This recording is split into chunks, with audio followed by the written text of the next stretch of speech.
Pengusaha gunakan modus TPK tampung kayu pacakan ilegal. Sorong cendrawasih.tv.com.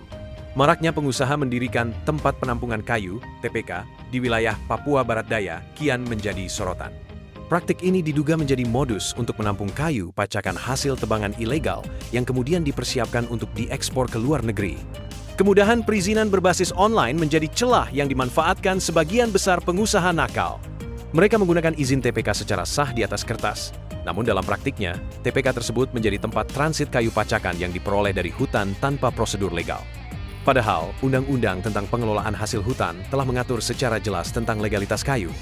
Dalam pengelolaan hasil hutan, dokumen resmi seperti Surat Keterangan Sahnya Hasil Hutan Kayu, SKSHK, atau yang dikenal juga sebagai SPHL, S legalitas, merupakan syarat utama untuk proses distribusi kayu. Selain itu, Laporan Hasil Cruising dan Laporan Hasil Produksi Kayu, LHP, menjadi dokumen pendukung yang wajib dilampirkan. Dokumen yang sah mencakup izin usaha, LHP, SKSHK, SPHL, SKAU, serta IPK dan IPH. Ketidakterpenuhan dokumen ini menunjukkan bahwa hasil hutan tersebut ilegal. Tingginya keuntungan dari penjualan kayu ilegal membuat pengusaha makin berani. Mereka nekat mengelola kayu secara ilegal dengan memanfaatkan celah pengawasan yang minim dari aparat penegak hukum dan instansi terkait.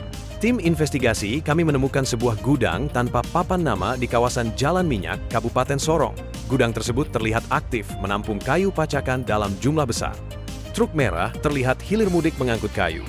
Menurut pantauan lapangan, kayu-kayu tersebut dikirim ke perusahaan pengolahan kayu bernama Timber Irian. Perusahaan ini diketahui milik seorang pengusaha yang kerap disebut dengan nama Minho, bukan nama sebenarnya yang sudah dikenal publik atas aktivitas bisnisnya yang kerap menabrak aturan. Minho bukan sosok baru dalam dunia bisnis kayu. Beberapa kali namanya muncul dalam pemberitaan media terkait praktik illegal logging. Namun hingga kini, tidak terlihat tindakan hukum yang nyata terhadap dirinya. Diduga kuat ada aliran setoran ke oknum aparat penegak hukum, APH, untuk membungkam kasus-kasus yang melibatkan dirinya. Saat tim redaksi mencoba mengkonfirmasi aktivitas gudang misterius itu melalui pesan WhatsApp kepada Minho, hingga berita ini diturunkan tidak ada balasan atau klarifikasi darinya. Langkah serupa juga dilakukan tim media kepada pihak kepolisian. Kasat Reskrim Polres Aimas, Ibtu Erikson Sitorus menyampaikan bahwa pihaknya akan menindaklanjuti temuan ini. Nanti kami akan turun lapangan untuk cek aktivitas gudang tersebut, ungkapnya singkat melalui pesan WhatsApp. Sementara itu, Ketua Ormas Pemuda Trikarya, J. Ragho angkat bicara. Kami minta agar Polres Aimas menindak tegas terkait temuan ini.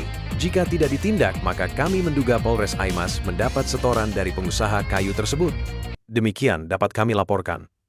Bersama kami cendrawasih.tv.com. Ikuti kami untuk mendapatkan berita terbaru dan terpercaya.